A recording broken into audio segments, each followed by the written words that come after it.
আসসালামু আলাইকুম। অনেক দিন পর বান্ধবীদের সাথে দেখা করার জন্য চলে এসেছি আমাদের প্রিয় স্কুলে।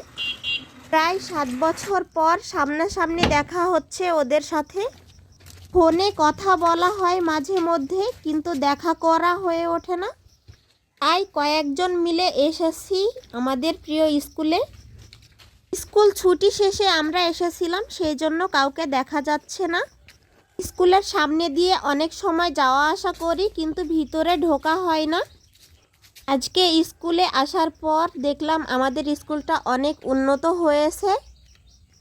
আমরা যখন এই স্কুলে পড়তাম তখন একতলা বিল্ডিং হয়েছিল, আর এখন 3তলা হয়ে গিয়েছে। এই স্কুলে 5 বছর পড়াশোনা করেছি।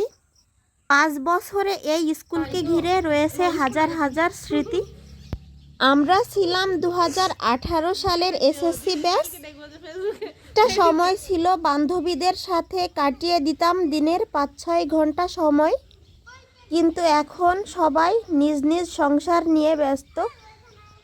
এত ব্যস্ততার মাঝে তোদের সাথে কাটানো মুহূর্তটুকু অনেক স্পেশাল। জানি না আবার তোদের সাথে কোনোদিন দেখা হবে কিনা, কিন্তু ফোনে কথা হবে মাঝে মধ্যেই। তোরা সবাই অনেক বেশি ভালো থাকিস। এখানে আমরা অল্প কিছু নাস্তার ব্যবস্থা করেছিলাম, ভিডিও ক্লিপ নেওয়া হয়নি আমার। সন্ধ্যা হয়ে যাচ্ছে প্রায়, যে যার বাসায় চলে যাচ্ছি। আজকের মতো এই পর্যন্তই। আল্লাহ হাফেজ।